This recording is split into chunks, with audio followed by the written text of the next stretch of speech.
തങ്ങൾ വിളിച്ചാലെങ്ങനെയാ വിളി തള്ളാനാ?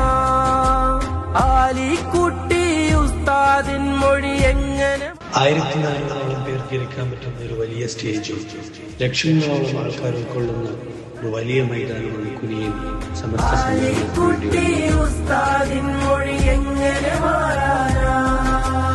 ഔലിയാക്കളെ പാതയിൽ വാടോ മർഹബ മർഹബ. അവർ ചേർന്ന് പോറ്റിയ മാർഗമിതൊന്നേ ഉള്ളൂ മർഹബ മർഹബ മർഹബ മർഹബ മർഹബ ഹദ്റൻ സമസ്ത. മർഹബ മർഹബ മർഹബ മർഹബ